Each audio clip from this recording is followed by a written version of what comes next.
चंडीगढ़ से खबर है, हरियाणा सीएम मनोहर लाल का संवाद आपको सुनाते हैं। किसानों के साथ वो संवाद कर रही हैं। हरियाणा सरकार ही सबसे ज्यादा राशि देती है, तो किसान के नाते से आपकी किस प्रकार से लाभ आपको पहुंचाया जाए, किसानों के फसलों के दाम कैसे मिले, मंडी की व्यवस्था, मार्केटिंग व्यवस्था कैसे अच्छी की जाए। मुझे खुशी है कि मार्केटिंग की व्यवस्था हरियाणा की बाकी आसपास के प्रदेशों से सबसे अच्छी है। यही कारण है कि होड़ लगी रहती है।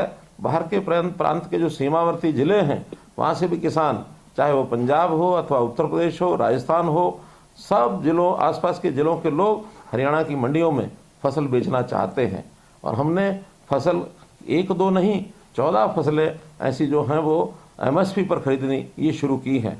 अगर किसी फसल को हम एमएसपी पर खुद नहीं खरीद सकते हैं तो उसमें भी हमने व्यवस्था की है कि भावांतर भरपाई योजना, उसमें चाहे सब्जियां हों, फल हों अथवा बाजरा हो, इसकी व्यवस्था भी सफलतापूर्वक लागू की गई है। इन सब योजनाओं को आसपास के प्रदेशों के किसान खूब समझ रहे हैं, खूब उनको ये जानकारियां मिल रही हैं।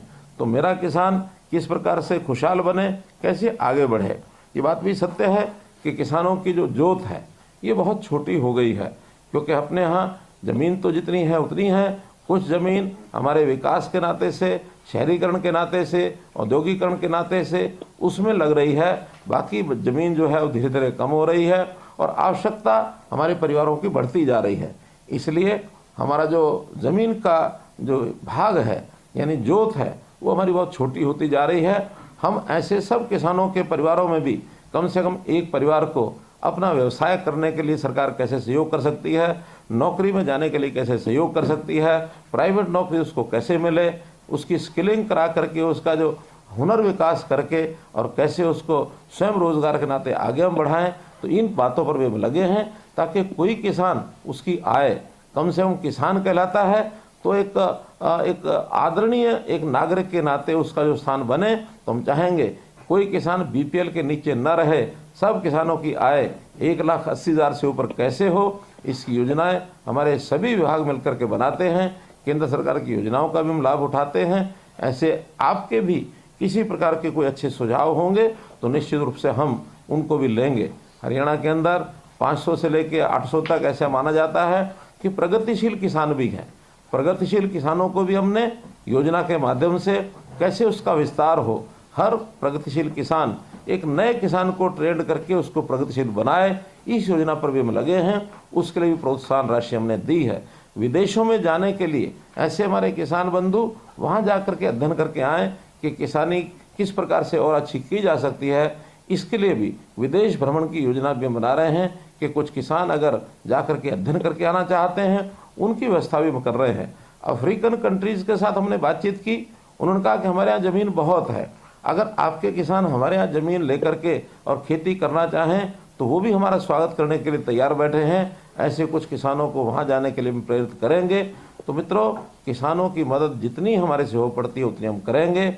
और इसी के साथ किसानों को बहकाने वाले भी बहुत लोग अपने पास आते हैं। वो बहकाने का जिनका कुल मिलाकर एक स्वभाव ऐसा, एक आदत ऐसी है या उनका कुछ लक्ष्य और हो सकता है, तो ऐसे बहकाई करने वाले भी कुछ किसान संगठन बना करके, किसान नेता बन करके और जिस प्रकार से आपके पास आकर के बहकाते हैं उनसे ज़रूर सावधान रहना है, क्योंकि वो नहीं चाहते कि हरियाणा प्रगति के पथ पर आगे बढ़े और यहाँ का किसान खुशहाल हो।